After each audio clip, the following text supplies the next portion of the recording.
ఈరోజు మన కిచెన్‌లో మా వదిన చేసే మష్రూమ్ మసాలా కర్రీని చూపించబోతున్నా.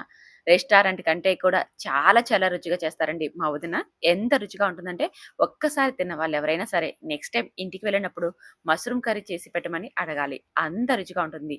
చిక్కటి గ్రేవీతో ముక్క మెత్తబడకోకుండా చాలా చాలా రుచిగా ఉంటుంది. మరింకెందుకు ఆలస్యం ఈ వీడియోని చివరి దాకా చూడండి. ఇక్కడ నేను హాఫ్ కేజీ మష్రూమ్స్‌కి ఈ మసాలా అంతా చూపిస్తున్నాను. దీనికోసం పచ్చి కొబ్బరిని 3 ఇంచులు తీసుకోండి. అలాగే 20 దాకా జీడిపప్పు ముక్కలు, 2 ఇంచుల అల్లము, 2 టమోటాలు, 20 దాకా వెల్లుల్లి రెబ్బలు, అలాగే ఒక 10 దాకా పచ్చిమిర్చిని తీసేసుకోవాలి. వీటన్నిటిని శుభ్రంగా కడిగి చిన్న ముక్కలుగా కట్ చేసి పక్కన ఉంచేసుకోవాలి. గుర్తుపెట్టుకోండి, ఇవంతా కూడా నేను హాఫ్ కేజీ మష్రూమ్స్‌కి చూపిస్తున్నాను.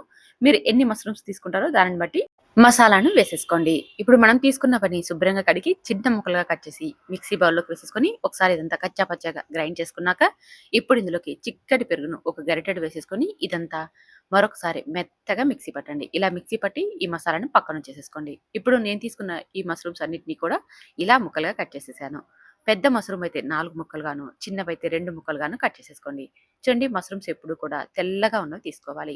కాస్త నల్లబడ్డాయి అంటే వాటికి టైం అయిపోయినట్టు. మష్రూమ్స్ ఎప్పుడు కూడా 2 లేదా 3 రోజుల కంటే ఎక్కువ రోజులు నిల్వ ఉండదు. అది గుర్తుపెట్టుకోండి. అందుకని మష్రూమ్స్ తెల్లగా ఉన్నవి మాత్రమే కొనాలి. ఈ మష్రూమ్స్‌ని 2 సార్లు శుభ్రంగా కడగాలి.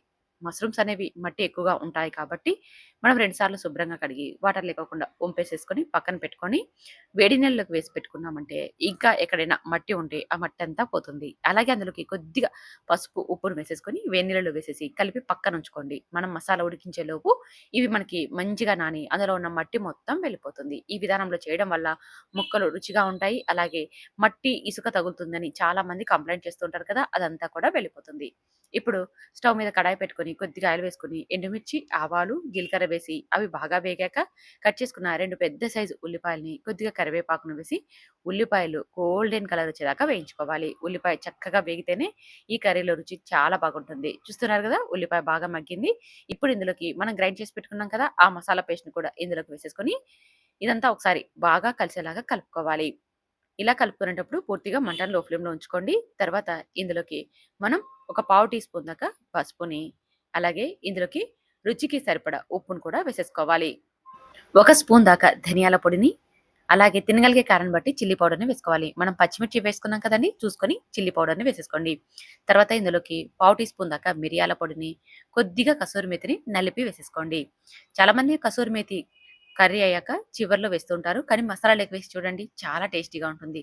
అలాగే ఒక హాఫ్ టీ స్పూన్ దాకా గరం మసాలాను కూడా వేసేసుకోవాలి. ఇందులోకి కాస్త గరం మసాలా ఎక్కువగా ఉంటే ఆ స్పైసీ వల్ల తినేటప్పుడు మనకి ముక్కలు చప్పుడే లేకోకుండా చాలా బాగుంటాయండి. అందుకని నేనైతే ఇక్కడ ఒక హాఫ్ టీ స్పూన్ దాకా వేస్తున్నాను. అదంతా వేసేసుకొని ఈ మసాలానంతా బాగా కలుపుతూ మనం పూర్తిగా మంటని లో ఫ్లేమ్‌లోకి, మీడియం ఫ్లేమ్‌లోకి అడ్జస్ట్ చేసేసుకుంటూ మసాలాని ఒక 10 నిమిషాల పాటు వేయించుకోవాలి. అప్పుడు మనకి చక్కగా మసాలా వేగిపోతుంది. తర్వాత గ్రేవీకి సరిపడా వాటర్‌ని యాడ్ చేసేసి మూత పెట్టి ఈ మసాలానంతా బాగా ఉడికించాలి. చూడండి, ఇక్కడ గ్రేవీ చిక్కదనం చూపిస్తాను. మనకి గ్రేవీ అనేది ఈ చిక్కదనంతో ఉండాలి. చాలా పల్చగా ఉందంటే ముక్కలకి మసాలా అంటదు. చప్పిడిగా ఉంటుంది కర్రీ. అందుకని మీరెప్పుడు కూడా థిక్‌గా ఉండడానికి ట్రై చేయండి. ఇలా థిక్‌గా ఉన్న కర్రీ ముక్కలకి బాగా అంటుకుంటుంది. ఇప్పుడు మనం వేడి నీళ్ళలో వేసి పెట్టుకున్న ఈ మష్రూమ్స్ ముక్కల్ని ఇందులోకి వేసేసుకోవాలి. ఇలా నీళ్ళు లేకోకుండా ముక్కల్ని మాత్రమే వేసేసుకొని ఇదంతా బాగా కలిసేలాగా కలుపుకోవాలి. ఇలా వేడి నీళ్ళలో వేయడం వల్ల ఇసుక, మట్టి అంతా కూడా తొలగిపోతుంది.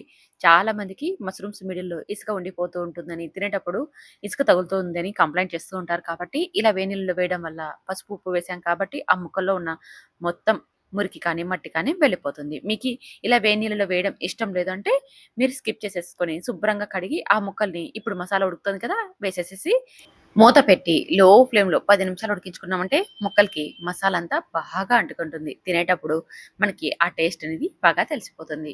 10 నిమిషాల తర్వాత మూత తీసి ఇందులోకి కొద్దిగా కొత్తిమీరని వేసేసుకొని ఒకసారి ముక్కలు మెత్తబడ్డాయా లేదా, అలాగే రుచికి సరిపడా ఉప్పు అయిందో లేదో చెక్ చేసేసుకోవాలి. ఇలా అంతా చెక్ చేసేసుకున్నాక ఇప్పుడు ఈ కర్రీని స్టవ్ మీద నుంచి దించి వేడి వేడిగా సర్వ్ చేసుకొని తిన్నామంటే చపాతీ, రైస్ ఇలా ఎందులోకైనా సరే చాలా అంటే చాలా బాగుంటుందండి. చూసారు గదా! ఎంత బాగా ఉందో! ఇలా చేశారంటే మీరు రెస్టారెంట్‌కి వెళ్ళాల్సిన అవసరమే లేదు. ఇంట్లోనే అంతకంటే రుచిగా మనం తినొచ్చు. మరి మీరు ట్రై చేస్తారు కదూ! ట్రై చేసి, టేస్ట్ చేసి ఎలా వచ్చిందో కామెంట్ చేయండి. నచ్చితే లైక్ చేసి మీ ఫ్రెండ్స్, ఫ్యామిలీ మెంబర్‌కి షేర్ చేయండి. Thank you for watching.